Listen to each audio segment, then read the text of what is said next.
In the world of One Piece, there lies a great sense of adventure, action, just the right amount of drama, and most importantly, mystery. And when you think of a lot of things that have mystery in One Piece, you can at least come to some conclusion based on what we've already been told. But there's one character that out of only a few, people just can't seem to come to a proper conclusion and make it a consensus. And that character is Shanks. Hello and welcome back to a brand new video, and in today's video we will be talking about the captain of the red hair pirates, Gildarts. Now, but if you do like the video, I do want to make a bet with all of you guys. Think in your head, what do you think Shanks' role is? And by the end of this video, if I've strengthened your point or changed your mind on it if you didn't agree with me, hit the like button. Also subscribe and turn on post notifications. It would only take a few seconds and will make a massive difference. Shanks is a character who is a really weird case to me. In a lot of media, there are tons of characters that throughout time and throughout their singular story, through different moments and interactions, their character can change. But Shanks is a weird one for me. Throughout the years, the more interactions we get from him, instead of his character changing to me, my perspective on him changes. Firstly, I thought he was just a regular dude that kind of gave up from being Pirate King after meeting Luffy. Then, like I think we all did, I thought Shanks was evil. And now at the current day and age, I have a whole new perspective on who I think Shanks is going to be and just what his overall character is. I think Shanks is going to end up being chaotic neutral.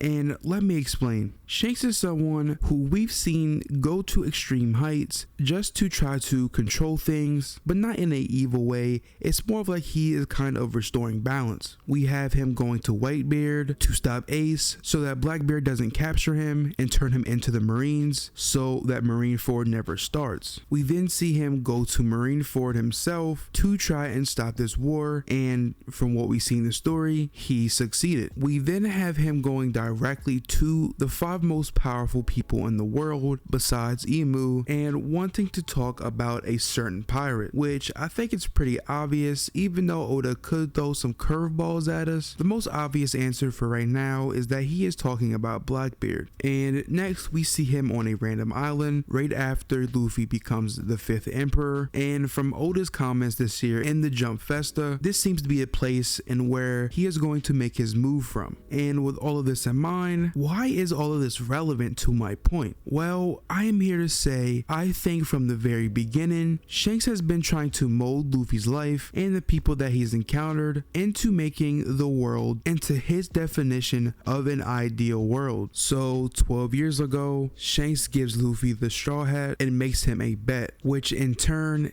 gives Luffy motivation. And besides the obvious Pirate King, gives him a goal, something to look forward to. And I'm just going to assume that Shanks knows something. Oda has said that in the world right now, Shanks is the closest to becoming the Pirate King, so I 100% think he knows about almost everything, you know? We know where the other 3 poneglyphs are, so it's not possible that Shanks can have these 3 poneglyphs to be the closest to the Pirate King. He has to know some type of information. He then makes Luffy a deal and gives him the straw hat, which again makes Luffy even more determined for Luffy to go 100% towards his goal. So in a way, if everything from the first chapter is planned by Shanks, then this would 1000% line up with his other actions. Cut 12 years into the future, which is the current day, Shanks finds himself on Whitebeard's ship, nearly begging Whitebeard to stop Ace from going to Blackbeard. Shanks states he knows that Blackbeard has some type of hidden power, or that he has been hiding in the shadows and has something that a lot of people don't know of. Shanks knows that if Ace goes to Blackbeard, he will get captured, executed by the Marines, and from his dialogue in the post-war arc, when he says that enemy or not, Whitebeard demands respect. Even Sengoku noticed that. He knows that this execution will be stated in papers, which will make it to Whitebeard, and inevitably Whitebeard will show up at Marineford. He knows how Blackbeard moves, and I don't really see a lot of people talking about this, but why did he show up at Marineford? What was his reasoning? Was he just strolling along? Well, I believe his reason to be because of Blackbeard. Obviously he did show up a bit too late, but just think of it like this. He encountered Kaido, which whatever happened between them, take Kaido out of the picture and Shanks' plan succeeds. Now, I don't think that this Shanks and Kaido interaction took too long because I don't think they had a huge fight, but that is a discussion for another day. But if he arrives a few minutes earlier, just right after Whitebeard dies and he stops the war, then Blackbeard doesn't get the fruit. He doesn't get the power to destroy the entire world, and just like that, Blackbeard doesn't have that power, and his crew even breaks up. As he said when they showed up, if Blackbeard actually couldn't steal Whitebeard's fruit, they would have disbanded. And I think this next point ties in beautifully, because what separates Luffy and Blackbeard is that Luffy inherits people's wills, such as Ace, presumably based on the panel that they were talking about somebody was going to pick his will up and fulfill his dreams. He is worthy of this just by being himself, not thinking of it, and just naturally being that person that the will goes to. On the flip side,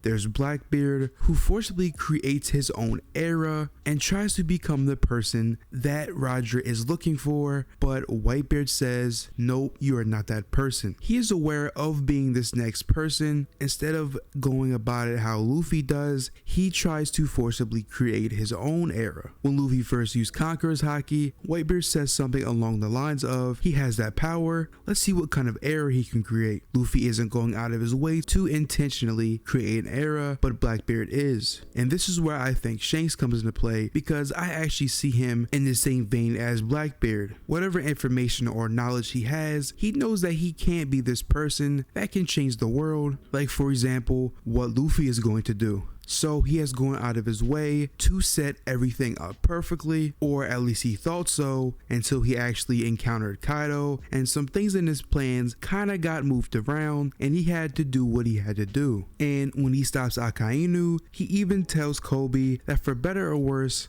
what he just said that distracted Akainu is going to massively influence what this world is going to be in the future. So Marineford ends, he successfully stops the war, but for what reason? And while I do think it is partly just him being a reasonable person, I do think there was a huge reason why he actually did this, and for that we cut to chapter 907. It is the time for the 1 in every 4 year reverie. We see a mysterious cloak approach the Gorosei, and look who it is Shanks. Him stopping the war, besides him just being a good person, could serve as some leverage to this conversation that we have yet to get full context on. 99% of us think that this pirate he is talking about is going to be Blackbeard, and him stopping the war gives him a perfect reason to just emphasize the scale of just how dangerous Blackbeard is. This paired with the fact that we have already seen the Gorosei talk about Shanks and Whitebeard meeting. If Shanks gives the 5 elders full context on why him and Whitebeard actually met, this could serve as a huge reasoning for why the Gorosei actually go along with whatever Shanks is planning, creating the ideal world that Shanks believes in, which is one where Luffy succeeds. He fulfills the prophecy of Joy Boy, he finds the One Piece, he tears down the world government, takes down Blackbeard in the path of becoming the Pirate King, and eventually gives Shanks his straw hat back, thus fulfilling